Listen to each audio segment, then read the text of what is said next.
Hi guys, it's Mrs. Guthrie from Mangum Head Start, and today our read aloud is going to be Giraffes Can't Dance. Gerald was a tall giraffe whose neck was long and slim, but his knees were awfully crooked and his legs were rather thin. He was very good at standing still and munching shoots off trees, but when he tried to run around, he buckled at the knees. Now every year in Africa, they hold the jungle dance, where every single animal turns up to skip and prance.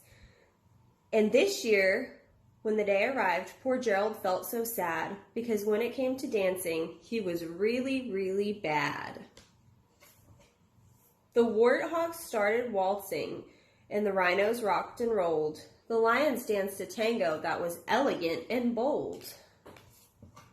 The chimps did a cha-cha with a very Latin feel, and 8 baboons then teamed up for a splendid Scottish reel. Gerald swallowed bravely as he walked towards the floor, but the lions saw him coming, and they soon began to roar.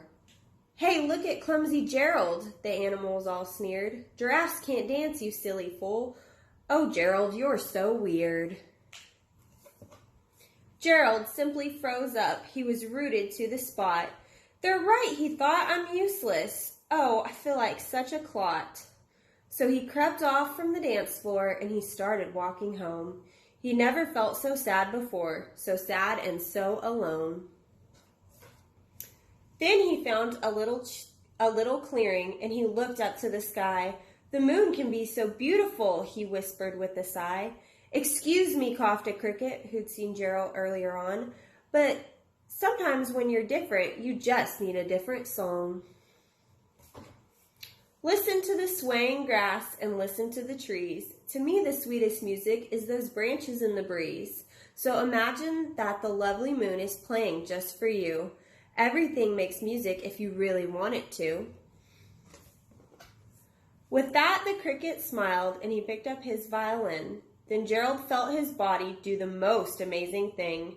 His hooves had started shuffling, making circles on the ground. His neck was gently swaying and his tail was swishing round. I think he's gonna dance.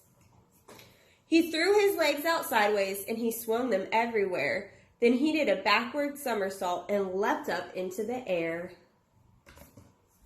Gerald felt so wonderful, his mouth was open wide. "I am dancing, yes, I am dancing. I am dancing," Gerald cried.